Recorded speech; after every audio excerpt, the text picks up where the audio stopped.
I never thought a diamond would break my relationship. But 3 years with Jessica ended when I refused to spend $30,000 on an engagement ring. We built what I thought was a solid relationship, yet it crumbled when she discovered my grandmother's heirloom ring in my drawer. She called me cheap and unworthy of her love, because I wanted to propose with something meaningful rather than something expensive. It was the moment I realized we had completely different values about money and relationships. Before I tell you how this heartbreaking confrontation unfolded, let me know where you are watching from, and hit that like button if you have ever had to stand your ground in a relationship. Trust me, what happened next changed everything. I met Jessica at a mutual friend's birthday party 3 years ago. She walked into the room and immediately commanded attention with her stunning looks, infectious laugh, and magnetic confidence. Jessica worked in marketing at a luxury brand, and her ambition matched her beauty. We connected instantly over our shared love of indie films and Thai food. That night we talked until the bartender kindly informed us they were closing. I knew there was something special between us. Our relationship progressed quickly. Within 3 months, we were seeing each other exclusively. Jessica was adventurous and passionate. She introduced me to new experiences, pulling me out of my comfortable routine. We spent weekends exploring hidden trails in national parks, trying exotic restaurants, and attending local art shows. Those early days were filled with discovery and excitement. I had always been more practical with money. Growing up in a middle-class household in Minnesota, my parents taught me the value of saving and planning for the future. My father worked as a high school teacher and my mother as a nurse. They provided everything we needed, but luxuries were rare and had to be saved for. This upbringing shaped my financial habits. I lived comfortably but modestly, prioritizing my savings account over designer labels. Jessica came from a different world. Her father owned a successful real estate development company in California, and she grew up accustomed to luxury. She never experienced financial hardship and viewed money as something to be enjoyed rather than saved. While I admired her carefree attitude in many ways, her spending habits occasionally caused tension between us. She would purchase $400 shoes without blinking while I researched for weeks before buying a new laptop. When I mentioned my discomfort with her spending, she would laugh and tell me to loosen up. I tried to be more spontaneous, but found myself calculating costs in my head whenever she suggested weekend getaways or expensive dinners. Despite these differences, our first year together was largely harmonious. We compensated for each other's tendencies. She helped me enjoy life more in the moment, and I introduced some financial stability into her world. When we decided to move in together after that first year, I was optimistic that we had found a balance. Our apartment was small, but in a trendy neighborhood Jessica loved. The rent stretched my budget, but seeing her happy made it worthwhile. Living together brought our different values into sharper focus. Jessica wanted to furnish the place with high-end furniture. I suggested more affordable alternatives that would allow us to save for the future. We compromised on a few quality pieces mixed with budget-friendly items, but these discussions became increasingly frequent. During a dinner with her college friends, I noticed how they compared their lifestyles. The conversation revolved around recent purchases, vacations, and career advancements. Jessica showed off her new watch, mentioning casually that it cost $2,000. Later that night, she admitted feeling insecure around her successful friends. I reassured her that her worth was not tied to material possessions, but she seemed unconvinced.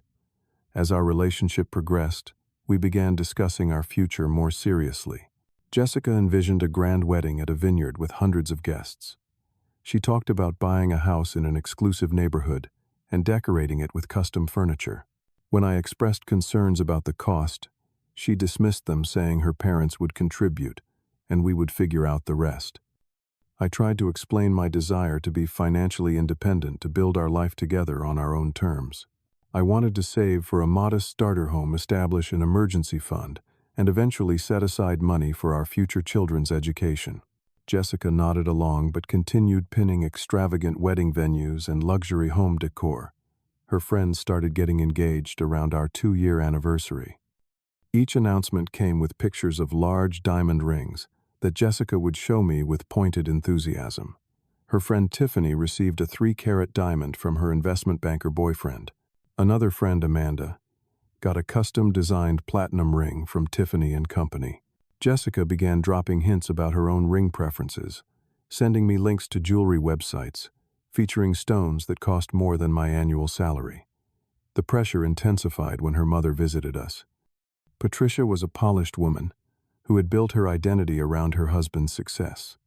Over lunch, while Jessica was in the bathroom, Patricia leaned toward me and said, "My daughter deserves the best, Alec. A woman of her caliber expects certain things. You do understand that, do you not?" Her smile was pleasant, but her eyes were evaluating, calculating whether I measured up to their standards. Despite these warning signs, I loved Jessica deeply.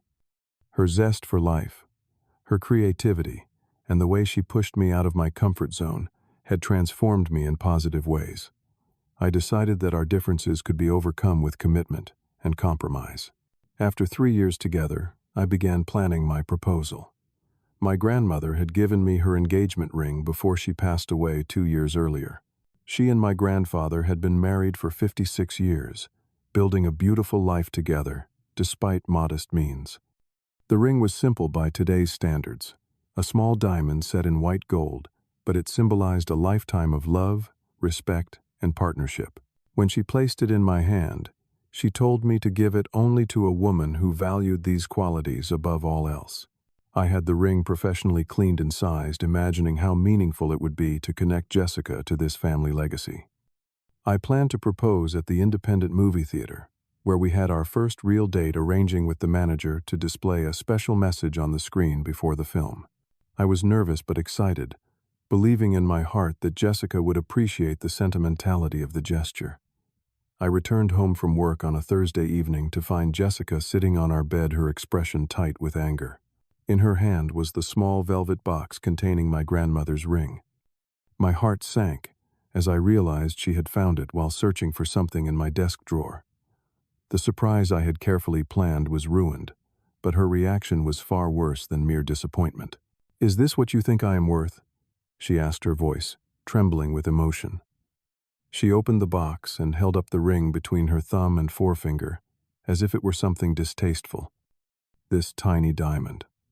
This is what you plan to propose with." I tried to explain the significance of the ring, how my grandparents had built a beautiful marriage that lasted over 5 decades, how my grandmother had entrusted it to me with so much love. But Jessica was not interested in the history or sentiment. She was fixated on the size of the stone and the perceived monetary value. "Do you know what kind of rings my friends have?" she demanded. Tiffany got a 3-carat diamond. Even Amanda, whose boyfriend makes half what you do, got a ring worth $12,000. "And you expect me to wear this? It looks like something from a toy machine." Her words cut deep. I had never seen this side of Jessica so clearly before. I tried to remain calm, explaining that I thought we shared more important values than the size of a diamond. I told her about my plans to save for our future, for a home we could build together, for financial security that would benefit us for decades rather than a status symbol that would drain our savings. "I do not want to start our marriage in debt," I said. "A ring is just a symbol.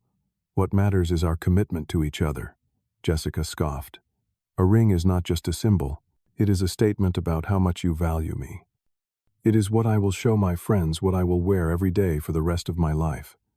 And this," she held up the ring again, "says you think I am cheap and unimportant." The argument escalated, as Jessica insisted she deserved a ring worth at least $30,000, with a diamond no smaller than 3 carats. When I expressed shock at the amount, she accused me of being stingy and uncaring. "If you really loved me, you would want to give me the best," she said. "A real man would be proud to spend that money on the woman he wants to marry." I explained that my salary as a software developer was good, but not extravagant, and that I had been saving diligently for our future. I had nearly enough for a down payment on a modest home in a good neighborhood. Spending so much on a ring would set us back significantly. "So a house is more important than making me happy," she challenged. "We can always save for a house later. My dad can help us if necessary." but I cannot go through life with an embarrassing ring." The conversation reached its painful climax when Jessica looked me straight in the eye and said, "You are too cheap, and you do not deserve me." Mark would have bought me any ring I wanted. He was generous and understood my worth. Mark was her ex-boyfriend, the son of a successful surgeon who had lavished expensive gifts on Jessica throughout their relationship. The comparison stung, but it also revealed something important about Jessica's values that I had been trying not to see. When Jessica tossed my grandmother's ring onto the floor, dismissively calling it a piece of junk, something broke inside me. I carefully picked it up, feeling the weight of both the ring and the moment.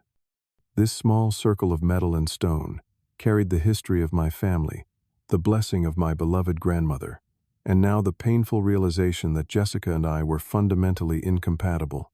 That night, Jessica issued an ultimatum. Either I commit to buying her the ring she wanted, or there would be no engagement. She called her mother in tears, putting the conversation on speaker so I could hear Patricia's disdain. Her mother called me selfish and said Jessica needed to reconsider whether I was husband material at all.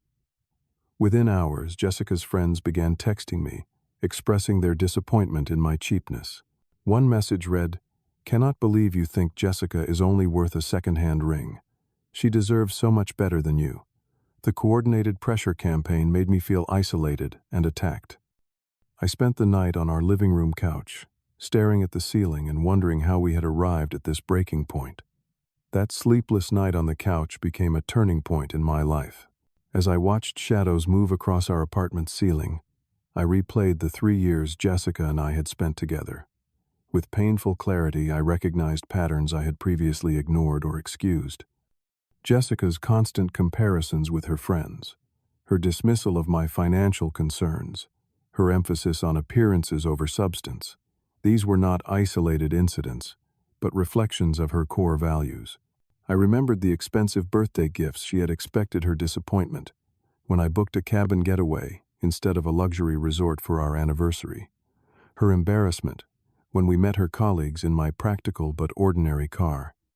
These memories aligned into a clear picture of someone whose definition of love was tied to material expressions that I could never comfortably provide. My grandmother's words echoed in my mind. "When life gets difficult, the right person stays and works through it with you. The wrong person makes it about themselves." She had weathered the Great Depression, raised children while my grandfather was overseas during World War II, and nursed him through a long illness in their final years together.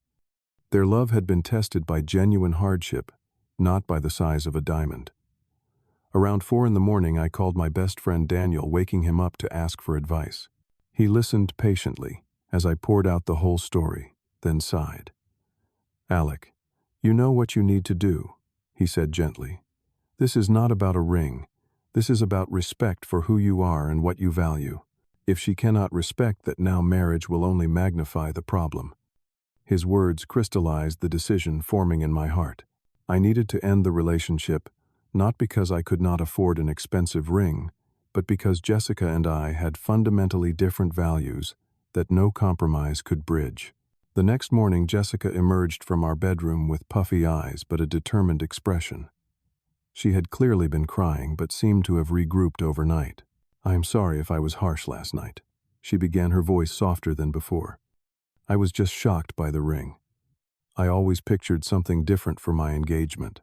I appreciated her attempt at reconciliation, but noticed she was apologizing for her tone, not her demands or the cruel way she had treated my grandmother's ring. "But I still need you to understand my expectations," she continued. "I deserve a ring I can be proud of.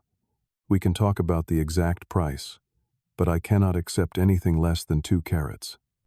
I took a deep breath, knowing the conversation ahead would be difficult but necessary. I tried one last time to bridge our perspectives, explaining that to me, marriage meant building a life together based on shared values, mutual support, and responsible planning for the future. I talked about what financial security would mean for us and any children we might have. I reiterated the sentimental value of my grandmother's ring and what it symbolized to me. Jessica listened with increasing impatience. When I finished, she shook her head. "That all sounds nice, But it is also important to enjoy life now, to have beautiful things, she insisted. I need to feel valued, Alec. My friends all got gorgeous rings. I deserve the same. In that moment, I knew with absolute certainty what I needed to do. Jessica, I cannot continue this relationship, I said quietly. We have different values that are too fundamental to overcome. What happened with the ring is a symptom of a larger incompatibility between us. Her expression shifted from irritation to shock. You are breaking up with me. Over a ring. Are you serious right now? It is not about the ring, I explained. It is about what the ring represents. It is about how you view money status and what is important in life. It is about how you treated something precious to me, and by extension, how you treated me. Jessica stared at me in disbelief, before her shock transformed into desperate backpedaling. I was just upset, she said, reaching for my hand. I did not mean what I said. If the ring is that important to you, I will wear it. We can work this out. But her concession came with a telling addendum. We can always upgrade it for our 5th anniversary. Even now, she could not accept my values or the ring for what it represented. Her compromise was merely a postponement of her expectations, not a genuine shift in perspective. As I gently but firmly reiterated my decision to end our relationship, Jessica cycled through a range of emotions: anger, disbelief, pleading, and finally threats. You will regret this, she warned. You will never find anyone like me again. Within hours of our conversation, Jessica's mother called, her voice sharp with indignation. How dare you break my daughter's heart over something so trivial, she demanded. After all she has done for you, dragging you into proper society, introducing you to the right people. You should be grateful she even considered marrying someone like you. Her words confirmed that the gulf between our values extended to Jessica's family. In their world, I was the fortunate one to be included in their circle, regardless of how uncomfortable or financially strained that inclusion made me feel. The social fallout continued throughout the day. Jessica's friends posted thinly veiled criticisms on social media, painting me as a miserly villain who had cruelly rejected their friend. One particularly cutting post read, "Some men cannot recognize a diamond when they have one, too busy counting pennies to count their blessings." By evening, Jessica's tactics had shifted to emotional manipulation. She sent messages saying she could not eat or sleep, that she was considering harming herself because she could not imagine life without me. While concerned, I recognized this as another attempt to control the situation. I contacted her sister to ensure Jessica had support but held firm to my decision. Through all this turmoil, Daniel proved to be an invaluable friend. He helped me find a small studio apartment I could move into immediately, and assisted with moving my essential belongings while Jessica was out with her sister. I left a note explaining that I would arrange to collect the rest of my things when emotions had cooled, along with next month's rent, to give her time to find a new roommate or alternate arrangements. As I spent my first night in the sparse new apartment surrounded by hastily packed boxes and minimal furniture, I felt a complex mixture of grief and relief. The relationship I had invested 3 years in was over, but for the first time in months, perhaps longer, I could breathe freely without the constant pressure to be someone I was not. The weeks following our breakup were some of the most challenging of my life. My new apartment felt empty and unfamiliar. I missed the routines Jessica and I had established, the inside jokes, the comfortable predictability of sharing space with someone I loved. There were moments when I questioned my decision, wondering if I had overreacted to what Jessica might have seen as a simple desire for a beautiful ring. I left behind most of our shared possessions, taking only what was unquestionably mine. The financial impact of maintaining 2 households stretched my budget thin. I slept on an air mattress for the first 2 weeks until I could afford a proper bed. My lunch consisted of sandwiches made at home instead of the takeout Jessica and I had enjoyed. Yet despite these material downgrades, I felt a growing sense of authenticity in living according to my own values. The social consequences were equally challenging. Many of our mutual friends took Jessica's side, either believing her version of events or simply finding it easier to maintain ties with her. I was excluded from gatherings I would normally have attended. Social media became a minefield of posts, showing Jessica being consoled by friends, accompanied by captions about loyalty and true friendship. This isolation pushed me towards something I had been considering, but putting off: therapy.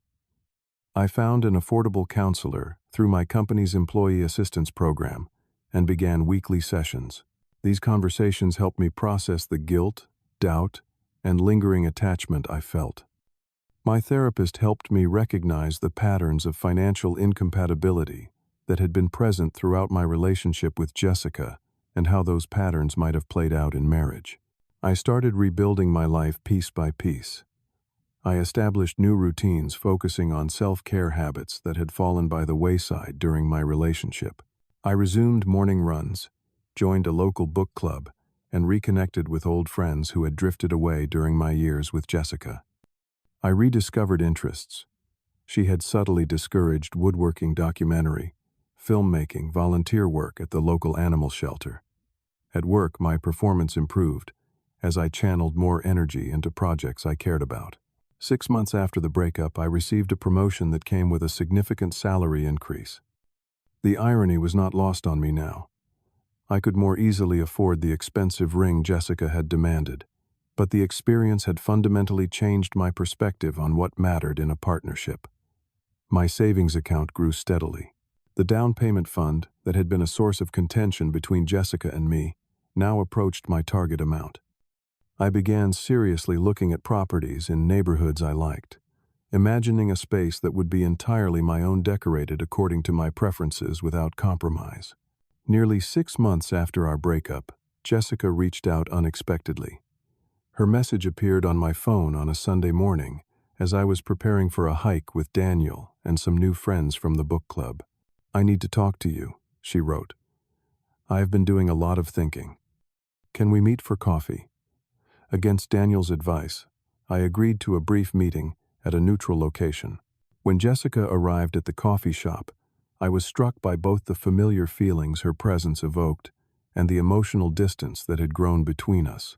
She looked the same, yet somehow different, her designer outfit and perfect makeup contrasting with my casual hiking clothes. "I have missed you," she began after we had settled with our drinks. "These past months have been really hard." I nodded, acknowledging the difficulty without elaborating on my own experience. "I think I understand now why you were so upset about the ring," she continued.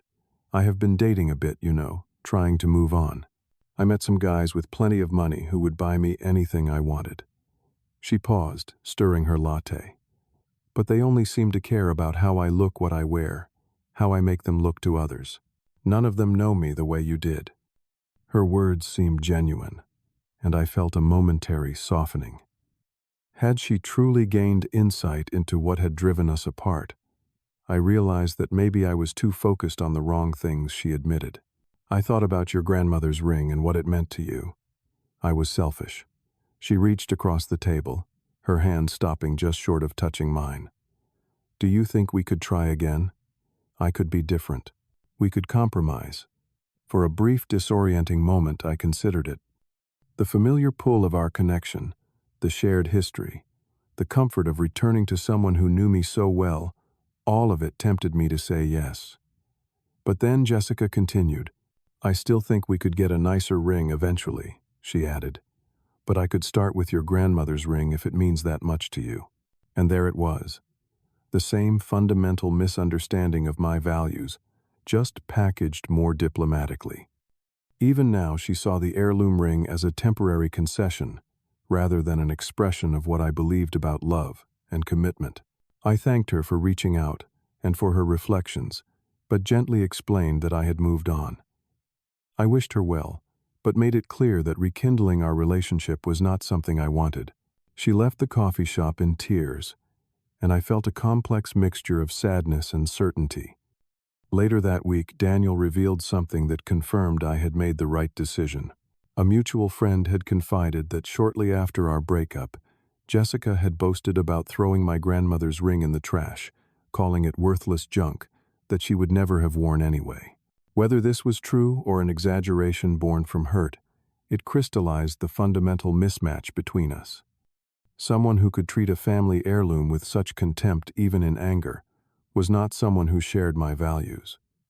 Today marks exactly 1 year since I ended my relationship with Jessica.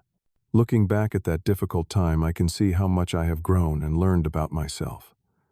The past 12 months have been a journey of healing, self-discovery, and rebuilding. While the pain has faded, the lessons remain vivid and valuable.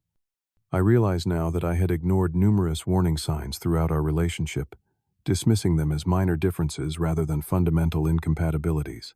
I had compromised my financial principles, repeatedly justifying each concession as an investment in our happiness. In retrospect, these compromises had been slowly eroding my sense of self and financial security. The experience taught me to recognize and establish healthy boundaries in relationships. I learned that love should not require abandoning your core values or constantly stretching beyond your means to satisfy someone else's expectations. True partnership involves mutual respect for each other's principles, even when they differ. Perhaps the most important lesson was about self-respect. Standing firm in my decision despite the social pressure, guilt, and loneliness that followed required a strength I did not know I possessed. Each time I doubted myself, I remembered my grandmother's ring on the floor and Jessica's dismissive words. Those painful memories reinforced that I had made the necessary choice, however difficult. My life today looks quite different from what I had planned with Jessica. 3 months ago, I purchased my first home, a modest 2-bedroom house in a friendly neighborhood with good schools nearby. It is not in the prestigious area Jessica would have insisted on, but it feels authentically mine. I have furnished it gradually with items I truly value, some handmade, others carefully selected for quality and meaning rather than brand names. My social circle has evolved as well. I have rebuilt connections with friends I had neglected during my relationship. People who accept me as I am without judgment. Through my volunteer work at the animal shelter, I met Lucy, a veterinarian whose warmth and authenticity are refreshing. Our friendship has gradually evolved into something deeper, built on shared values and mutual respect. When I told her about my grandmother's ring and its significance, she called it beautiful, not for its monetary value, but for the legacy of love it represented. The financial habits that Jessica criticized have served me well. My emergency fund provided security during the tumultuous months after our breakup. My careful budgeting allowed me to buy my home without overextending myself. I no longer feel guilty about prioritizing financial stability, recognizing it as a form of self-care and responsibility. My grandmother's ring remains safely stored in my desk drawer. Perhaps someday, I will give it to someone who understands its true value. Or perhaps I will keep it as a reminder of both my grandmother's wisdom and my own journey toward authenticity. Either way, I am grateful for what it taught me about staying true to myself. Sometimes the most painful endings lead to the most meaningful beginnings. Losing what I thought was the love of my life opened the door to a more honest relationship with myself. I discovered that walking away from someone who could not accept me as I was became the ultimate act of self-love. I do not know what the future holds, but I know that loyalty to my own values is the greatest gift I can give myself. The peace that comes from living authentically cannot be purchased with any diamond, regardless of its size or price tag. Have you ever had to choose between pleasing someone you loved and staying true to your values? What did you choose and how did it change your life? I would love to hear your stories in the comments below. If this story resonated with you, please hit that like button and subscribe to support the channel. Share with someone who might need to be reminded of their worth beyond material things. Thank you for listening to my journey, and remember that sometimes the most valuable things in life cannot be measured in carats or dollars.